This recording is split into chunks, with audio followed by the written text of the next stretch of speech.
Pour devenir leader au sein de votre groupe, que ce soit dans la vie professionnelle ou dans la vie personnelle, la première chose que vous devez faire, c'est devenir leader de votre vie. Cette vidéo va probablement vous chambouler, vous allez comprendre de nombreuses choses parce qu'on a beaucoup d'a priori et de clichés dans le fait de devenir un leader, mais là on va aller au cœur des choses aujourd'hui. Je vais vous donner deux axes de travail qui vont vous amener à devenir naturellement charismatique, avoir du leadership, et vous allez voir que tout est lié, c'est juste dingue, et quand on en prend conscience, tout change.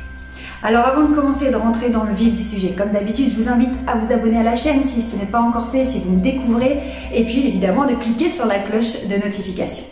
Alors tout de suite, la première chose, quand j'explique qu'il faut être leader d'abord de sa vie, eh bien c'est parce que souvent on peut lire, entendre comment devenir un leader, ce qu'il faut faire sur les autres, comment se comporter avec les autres, quelle attitude avoir, ce genre de choses, et c'est finalement beaucoup de choses extérieures qu'on nous enseigne, qu'on nous conseille.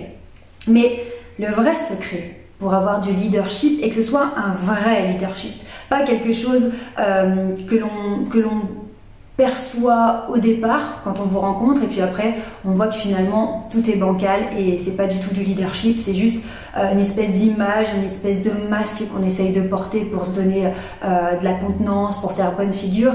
Là, ce qu'on va travailler ensemble, c'est ce qu'on travaille véritablement ensemble sur cette chaîne et d'ailleurs aussi dans mon programme gratuit Diamant Brut. Si vous n'êtes pas encore inscrit, je vous invite vraiment à cliquer sur le lien en dessous de cette vidéo, c'est totalement gratuit et je vous explique dans ce programme toutes les notions, toutes les prises de conscience à faire pour arriver à faire un travail global et à se sentir bien, ancré, serein et avoir beaucoup plus de leadership. Donc vraiment le but c'est de comprendre comment créer, acquérir ce leadership, mais véritablement, pour de vrai, un vrai leadership, pour que ça dure dans le temps avec les personnes qui sont autour de vous, mais que vous aussi vous soyez bien serein et que vous soyez bien là-dedans à votre place. Donc la première des choses, c'est cette problématique de rester scolaire. Alors j'en parle souvent, je dis ce mot souvent dans mes vidéos, le fait d'être scolaire, parce que ça englobe de nombreux points qui nous mettent vraiment des bâtons dans les roues, qui nous mettent en difficulté, qui nous freinent et qui nous empêchent d'aller vraiment sur notre chemin, là où on va se sentir bien et on va se sentir légitime. Alors c'est quoi pour moi rester scolaire? Eh bien c'est cette espèce de prison dans laquelle on s'enferme par ce conditionnement qu'on a depuis l'enfance. Avoir de bonnes notes, être sage, attendre qu'on nous dise qu'on fait du bon travail, attendre qu'on nous dise qu'on est bien gentil, qu'on nous aime et ne plus être maître de notre propre destin et de nos propres décisions, parce qu'à chaque fois, eh bien, on appréhende ce que vont dire les autres, on appréhende le regard des autres, on espère qu'on soit validé, on espère plaire à tout le monde, et comme ça, on va rester dans les cases, on va rester scolaire. Si vous restez scolaire quand vous êtes adulte, vous ne pouvez pas devenir un leader. Parce qu'un leader, quelle est une de ses caractéristiques? C'est qu'il passe à l'action, il tente des choses, il crée un mouvement et c'est vraiment une personne qui va aller de l'avant, qui va péter les barrières et les choses convenues parce que justement on veut aller plus loin et c'est pour ça qu'on place cette personne en leader. Et vraiment ce côté scolaire, peur du regard des autres, besoin d'être validé par tout le monde, etc. Ça va aussi avec tout ce qui est syndrome de l'imposteur, j'ai peur d'être une imposture, j'ai peur de ne pas mériter ma place, j'ai peur de ne pas être à la hauteur par rapport à la mission ou poste qu'on me confie. Toutes ces choses vous déstabilisent et vous fragilisent.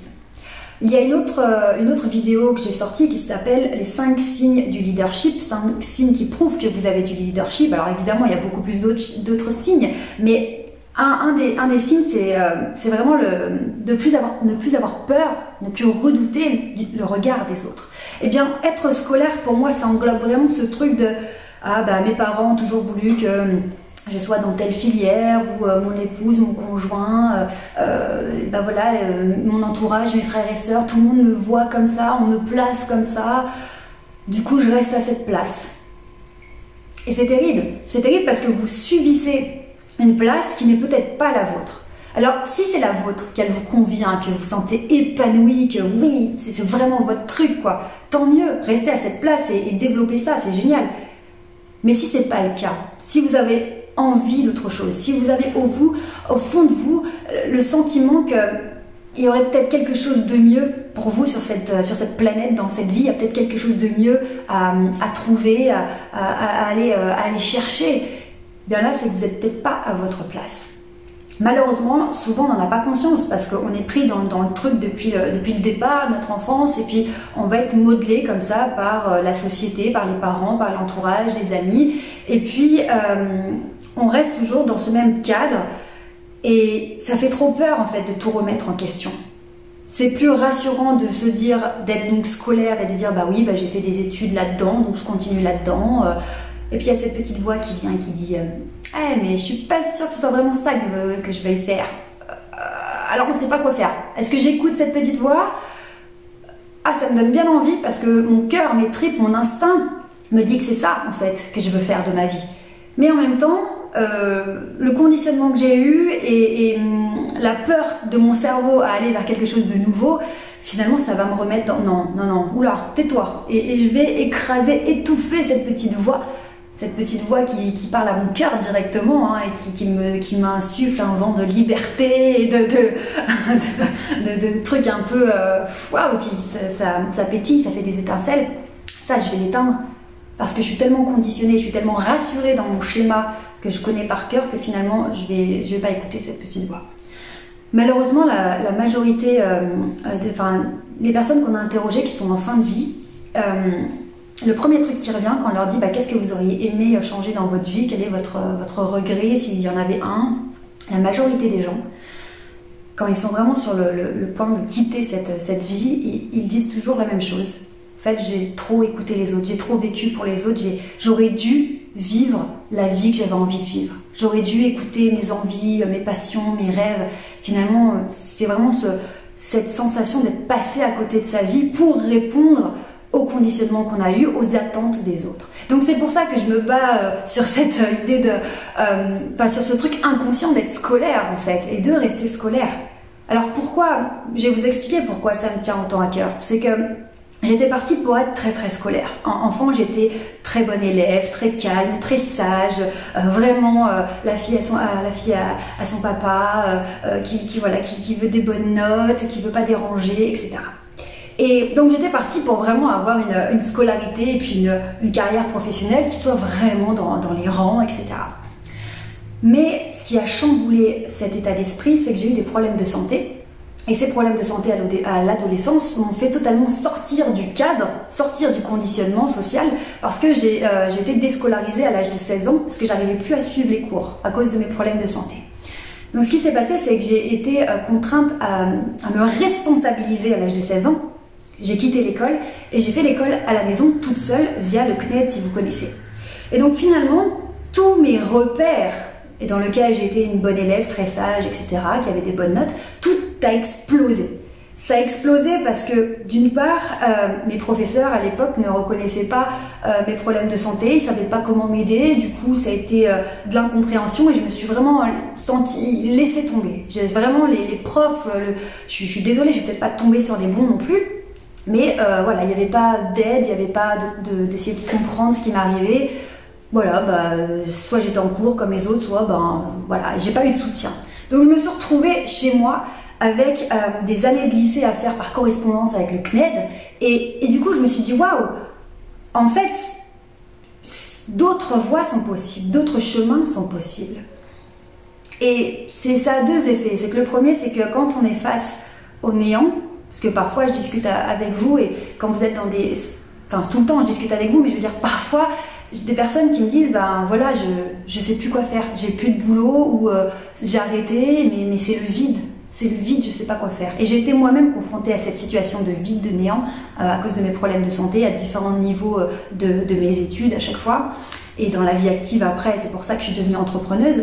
Et ce qu'il faut se dire, c'est que quand on est face au vide, au néant, et bien là en fait d'un côté ça fait hyper peur parce qu'on a l'impression qu'on n'a plus rien, parce qu'on n'a plus ce schéma scolaire qui nous est tracé depuis notre enfance. Mais, vu qu'il n'y a plus rien, ça signifie que tout est possible. Et c'est ça qui est magique. Et c'est ça qu'il faut comprendre quand on est dans une impasse, quand on ne sait plus, on n'a plus de boulot, on ne sait plus, on n'a plus de repères. Quand on n'a plus de repères, ça signifie qu'on a maintenant le pouvoir de créer nos propres repères. On n'est plus scolaire à suivre les repères qu'on nous a donnés quand on était enfant. On en avait besoin au départ, ok? Là, on va se créer nos propres repères, on se crée notre propre chemin. Donc si aujourd'hui vous êtes dans une situation de néant, de vide total, vous êtes paumé dans votre vie, la bonne nouvelle, c'est que du coup, tout est possible. Et ça, c'est vraiment un point qui me tient à cœur parce que je me rends compte à quel point, peu importe l'âge auquel on est confronté à cette réflexion de finalement, je suis pas sûre de faire ce que j'ai envie, finalement, j'ai envie d'avoir cette liberté de choisir, même si ça fait un peu peur. Finalement, waouh, la vie passe trop vite. Est-ce que je me suis pas un petit peu plantée à suivre des trucs qui n'étaient pas vraiment faits pour moi? Et personnellement, j'ai été confrontée à ça malgré moi à 16 ans à cause de mes problèmes de santé. Et à l'époque, j'étais pas du tout dans la gratitude ou la compréhension de cet état. J'étais pas en train de me dire merveilleux, je ne vais plus à l'école, je n'ai plus d'amis, je dois tout faire toute seule par correspondance. Cela signifie que je perds mes repères et que je vais construire une vie incroyable. À l'époque, c'était pas du tout ça dans ma tête. Maintenant, 15 ans après, je l'ai compris. Mais à l'époque, c'était une horreur, c'était une angoisse. Je me sentais seule, isolée, sans aucun soutien, sans aucun. Enfin, c'était le néant, c'était le vide abyssal, c'était l'angoisse, c'était le désespoir même. Parce que je me disais finalement, si j'ai plus de repères, j'ai plus de route tracée comme les autres, je vais nulle part en fait. Je vais nulle part, j'ai pas d'avenir, j'ai pas de vie, j'arriverai pas à gagner ma vie pour subvenir à mes besoins, je suis une catastrophe, je suis un fardeau, enfin ça allait très très loin dans ma réflexion. Et c'est maintenant que je me suis dit mais heureusement, mais j'ai tellement de chance d'avoir eu ce schéma explosif à l'époque parce que ça m'a forcé, ça m'a jeté dans le vide, ça m'a forcé, bah voilà, c'est comme si on m'avait jeté d'une falaise et que j'avais dû apprendre à voler comme ça en cours de route. Alors sur le coup c'est hyper flippant. Mais après, on est super content. Donc si aujourd'hui vous êtes dans cette situation, vous avez besoin de reprendre le leadership, vraiment d'être leader, vous avez envie d'être leader dans votre entourage, c'est que vous devez d'abord être leader de votre vie, leader de vous-même. Parce qu'on ne peut pas vouloir que les autres nous placent en tant que leader si nous déjà on est bancal, on ne sait pas où on va, bref, on va développer cette idée. Mais vraiment, la première des choses, c'est cette idée de ne plus être scolaire et de se responsabiliser. Maintenant, deuxième point, vraiment, quand je pensais à ça, je me suis dit que vraiment, finalement, ça allait ensemble.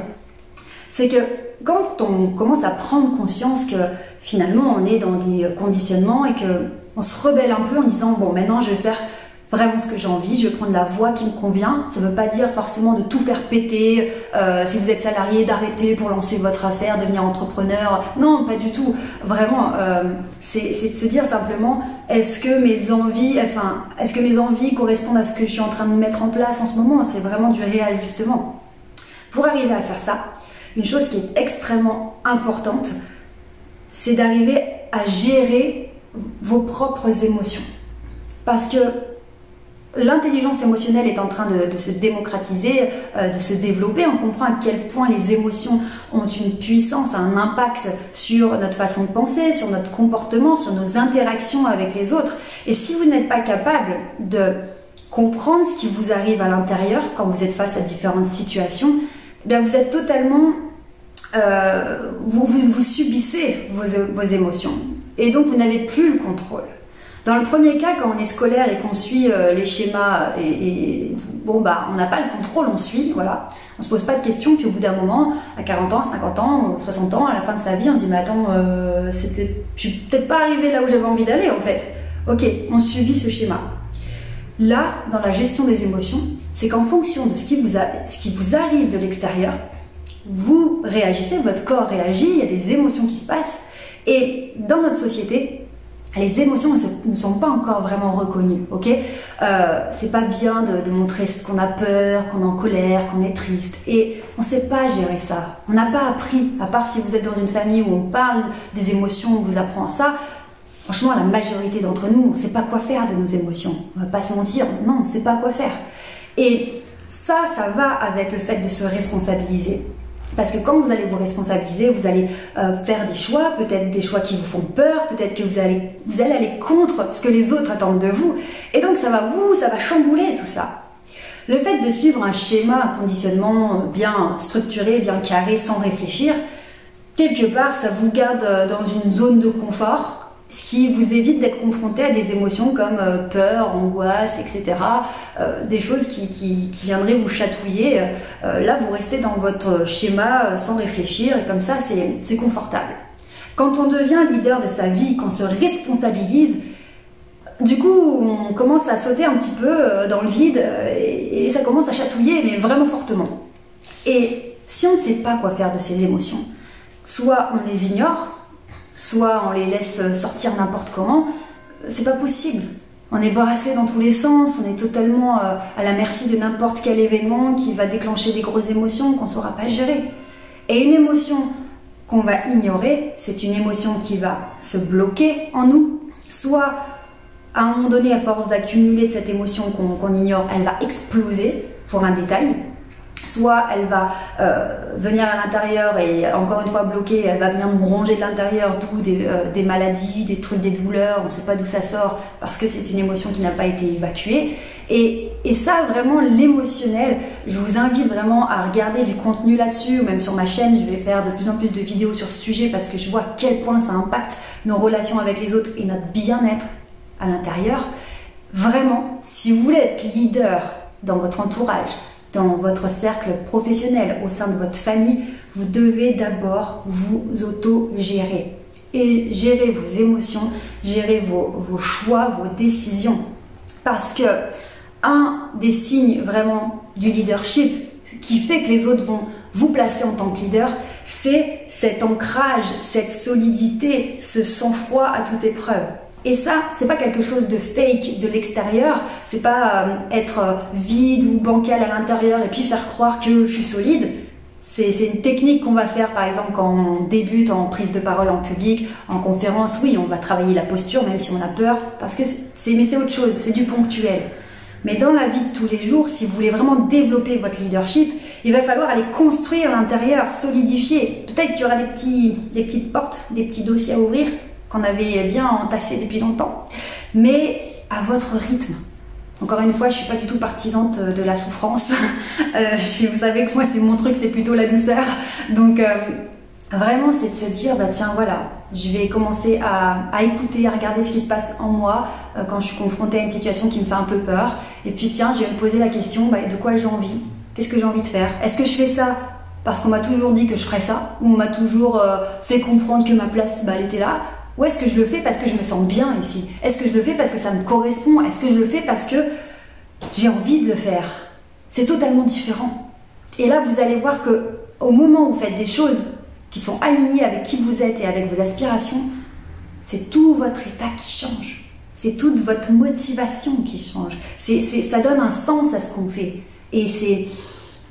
Ouais, je le fais même corporellement. C'est... Ah, on respire.